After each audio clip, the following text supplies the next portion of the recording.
Salut à tous et bienvenue dans cette nouvelle vidéo, j'espère que vous allez bien.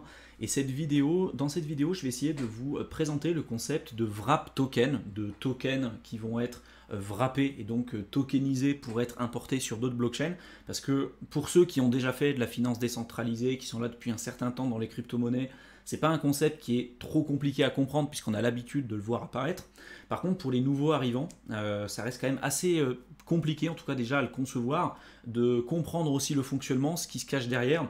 Et l'idée de cette vidéo, qui ne sera pas forcément très longue, ça va être de vous expliquer globalement ce qui se passe, les différents risques auxquels aussi vous pourrez être sujet si vous ne faites pas les choses correctement, pour utiliser correctement ce qu'on appelle les wrap tokens, pour les utiliser sur différentes blockchains. Donc, ce qu'il faut comprendre, et c'est l'image que je donne souvent, c'est que dans les crypto-monnaies, on a chaque projet qui peut être représenté sous forme d'île. Donc on a une île, par exemple Bitcoin, qui est très grosse parce qu'il y a une grosse communauté. Il y a beaucoup de personnes aujourd'hui qui connaissent l'écosystème Bitcoin. On a également une autre grosse île à côté qui va être l'île Ethereum, où sur lequel voilà, on a quand même une grosse communauté, beaucoup de développeurs, etc. etc. Et puis à côté, on va graviter tout autour tout un tas d'autres projets qui vont avoir des îles plus ou moins grosses, mais souvent quand même assez anecdotiques par rapport aux deux plus gros que je vous ai donnés. Et pourquoi j'ai pris ce concept d'île, c'est qu'en réalité, même s'il y a des projets qui travaillent pour faire en sorte de faire un lien et une connexion entre les différentes blockchains, pour qu'on puisse échanger de la valeur d'une blockchain à une autre, ça reste quand même aujourd'hui assez compliqué. Et aujourd'hui, pour un utilisateur lambda, pour pouvoir utiliser un token, par exemple, d'une plateforme, par exemple Bitcoin, pour faire de la finance décentralisée, il va falloir que vous passiez par un wrap token. Il va falloir que vous tokenisiez votre Bitcoin pour être en mesure de pouvoir l'utiliser directement sur la blockchain Ethereum. Sans ça, vous ne pourrez pas utiliser par exemple AV, Compound, etc. Tout un tas d'autres protocoles qui vous permettent de faire de l'emprunt ou du prêt tout simplement de crypto-monnaie. Donc, ce qu'il faut savoir, c'est que aujourd'hui, les blockchains ont du mal quand même à échanger de la valeur les unes avec les autres, même s'il y a des projets qui souhaitent travailler sur le concept d'interopérabilité entre les blockchains. C'est le cas par exemple de Cosmos, il y a également aussi Polkadot. Enfin, voilà, on se rend compte que plus on avance, plus on avance vers un monde multi-chain, et non pas sur une seule et unique blockchain qui va permettre de répondre à toutes les obligations et toutes les problématiques qu'on rencontre aujourd'hui. Ethereum est bon pour faire tout un tas de choses, Bitcoin est très bon aussi pour faire tout un tas de choses, et donc toutes ces blockchains sont en fait assez complémentaires quand on comprend un petit peu comment ça fonctionne. Pour en revenir à notre sujet sur les wrap tokens, je vous ai donné l'exemple tout à l'heure de Bitcoin, c'est-à-dire que si vous voulez utiliser vos Bitcoins par exemple pour faire de la finance décentralisée sur Ethereum, vous ne pourrez pas utiliser vos Bitcoins de la blockchain Bitcoin pour les utiliser sur Ethereum. Il va falloir faire une manipulation. Et pour ça, du coup, on va tout simplement les tokeniser. On va transformer nos bitcoins sur la blockchain Bitcoin, on va les tokeniser en wrap Bitcoin, donc en WBTC, et c'est ces WBTC qu'on va être en mesure de pouvoir utiliser sur la blockchain Ethereum. Parce que le wrap Bitcoin, en fait, c'est tout simplement un ERC20, donc comme tous les autres tokens qui sont aujourd'hui disponibles et qui gravitent autour de l'écosystème d'Ethereum. Donc c'est simplement un équivalent sur Ethereum qu'on va pouvoir utiliser comme bon notre semble. Attention tout de même, parce que pour le cas par exemple de Bitcoin, pour le transformer en wrap Bitcoin, on va passer par une entité centralisée qui s'appelle BitGo, qui pour l'instant n'a pas eu de souci, mais on va dire quand j'envoie des Bitcoins chez BitGo, il va me donner une correspondance en wrap Bitcoin. Si je veux récupérer mes vrais Bitcoins, parce que là j'ai un wrap Bitcoin, j'ai un Bitcoin qui est tokenisé sur Ethereum, mais ce n'est pas le vrai Bitcoin. Si je veux récupérer mon vrai Bitcoin, il va falloir que je retourne mon wrap Bitcoin chez BitGo, qui va détruire ce wrap Bitcoin et qui va me redonner mon vrai Bitcoin sur la blockchain Bitcoin, à proprement parler. Mais vous voyez, ça pose une question aussi, c'est-à-dire qu'il y a des tokenisations qui se font directement via contrat intelligent, il peut y avoir des bugs, c'est déjà arrivé. Il y en a d'autres qui sont issus de plateformes plutôt centralisées, en tout cas d'entreprises plutôt centralisées, c'est le cas de BitGo.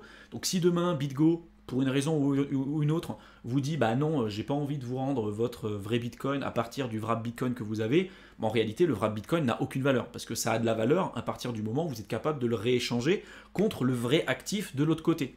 Et c'est d'ailleurs pour ça que ça va garantir un certain prix aussi de l'autre côté. C'est-à-dire qu'on sait que pour chaque wrap Bitcoin qui ont été émis, en fait, il y a un Bitcoin qui est directement bloqué chez BitGo. Donc on sait, c'est un peu comme l'étalon or à l'époque, avant 1971, avant l'arrêt de l'étalon or par Richard Nixon, avant, on savait qu'on pouvait rendre nos dollars pour récupérer de l'or. On savait que ce qui pouvait garantir la valeur du dollar, c'était l'or qu'il y avait derrière. Sauf qu'à partir de 1971, là, il n'y a plus eu de convertibilité entre le dollar et l'or. C'est là qu'on est passé vraiment au régime fiat, fiduciaire, comme on l'entend parler beaucoup dans la communauté crypto. Donc les wraps Bitcoin, par exemple, ou les actifs tokenisés, ça a de la valeur à partir du moment où vous pouvez le rééchanger contre le véritable actif de l'autre côté. Des fois, c'est issu avec des contrats intelligents, des fois, c'est pas avec des contrats intelligents, c'est avec des entreprises centralisées. Donc, il y a quand même des questions aussi à se poser par rapport à ça. L'avantage d'utiliser du wrap Bitcoin, par exemple, c'est que vous pourrez participer à tout l'écosystème, notamment d'Ethereum. Si vous allez sur Aave, par exemple, là je vais sur Aave, là ici on peut regarder du coup tous les différents actifs, que ce soit le BUSD, le DAI, etc., etc. Et si je descends, vous voyez là tout en bas, j'ai du wrap Bitcoin. Donc je peux, en fonction de si je prête ou j'emprunte ces crypto-monnaies, je peux obtenir des rendements intéressants. Alors, enfin, intéressants, encore une fois, il y a des choses plus intéressantes à faire en termes de rendement sur la finance décentralisée, mais en tout cas, vous pouvez gagner des revenus passifs avec vos wraps Bitcoin, alors que ce n'était pas forcément le cas avec le Bitcoin classique. Il y a certaines applications qui se disent décentralisées sur l'écosystème Bitcoin, mais aujourd'hui, clairement, personne véritablement les utilise, il y a très peu de gens, et on est très loin d'obtenir les mêmes fonctionnalités qu'on est capable d'avoir aujourd'hui sur Ethereum. Mais voilà, donc c'est un premier exemple pour vous expliquer un petit peu comment ça fonctionne et comment vous pourrez être en mesure de les utiliser. Donc là, je vous ai montré le cas du wrap Bitcoin, mais vous avez aussi le protocole, par exemple, REN. Donc vous pouvez avoir aussi du REN Bitcoin. Donc vous prenez un Bitcoin sur la blockchain Bitcoin, vous l'envoyez sur REN protocole, vous allez obtenir un REN Bitcoin, qui va être en fait un Bitcoin tokenisé sur Ethereum à travers le protocole de REN. Et si vous voulez récupérer du vrai Bitcoin sur la blockchain Bitcoin, il va falloir que vous renvoyez vos REN Bitcoin sur le smart contract de REN pour récupérer le vrai Bitcoin. Vous voyez, c'est pas forcément plus compliqué que ça. Mais après, dans les tokenisations comme ça d'actifs, sur les différentes blockchains, ça peut aller très loin. C'est-à-dire que là, on est sur la blockchain Ethereum, mais on peut très bien aussi avoir du wrap Ethereum sur par exemple Polygon, parce qu'on sait que la monnaie de base sur Polygon, ça va être le Matic. Donc pour ça, c'est ça qui va vous permettre de payer les frais de gaz. Et on sait qu'aujourd'hui sur Ethereum, les frais sont quand même extrêmement importants. Donc vous avez plutôt intérêt de passer sur des L2 ou des sidechains pour avoir des frais qui vont être plus faibles et des temps de transaction qui vont être aussi beaucoup plus faibles. Donc d'où l'intérêt d'utiliser, voilà, encore une fois, Polygon. Il y a aussi tout ce qui va être aujourd'hui les optimistic roll-up avec, je crois qu'il y a Optimism, il y a aussi Arbitrum, etc. Il y a plein de nouveautés en fait qui commencent à arriver.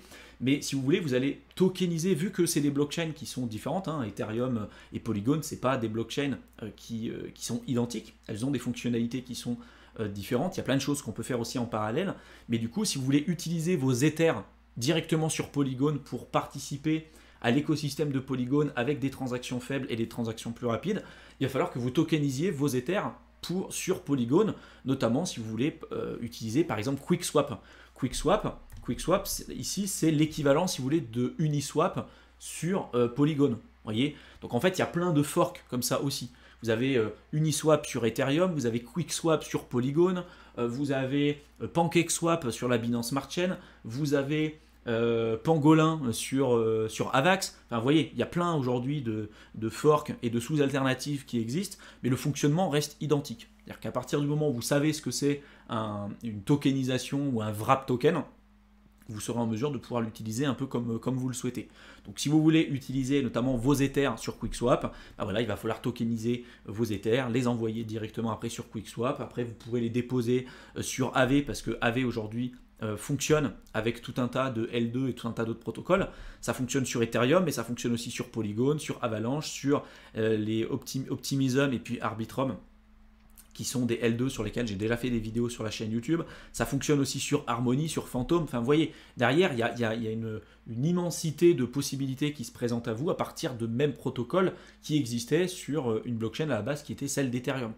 Donc vous voyez un petit peu le fonctionnement, il y a des avantages, il y a aussi des inconvénients, il y a des risques aussi à utiliser des wrap tokens, mais j'espère qu'avec cette vidéo, voilà, vous en saurez un petit peu plus et que j'aurai pu répondre à vos différentes interrogations. Si jamais vous en avez d'autres auxquelles je n'ai pas forcément donné de réponse, n'hésitez pas à m'en faire part dans la section commentaires. Je vous mets également dans la description de la vidéo le lien vers un programme de formation offert de plusieurs heures que vous pourrez rejoindre et qui est plutôt à destination des personnes qui veulent se lancer dans le domaine des crypto-monnaies, qui aujourd'hui ont du mal à savoir par où commencer. Donc n'hésitez pas à cliquer dans le lien dans la description de la vidéo, à rentrer votre adresse mail. On vous enverra directement dans votre boîte de réception les identifiants nécessaires pour pouvoir vous connecter à votre espace membre. Et puis après, voilà, vous pouvez regarder les vidéos et télécharger tous les documents qu'il y a à télécharger, puisqu'il y a quand même pas mal de contenu à l'intérieur. Je vous souhaite une excellente fin de soirée à tous et je vous retrouve dans une prochaine vidéo. À bientôt.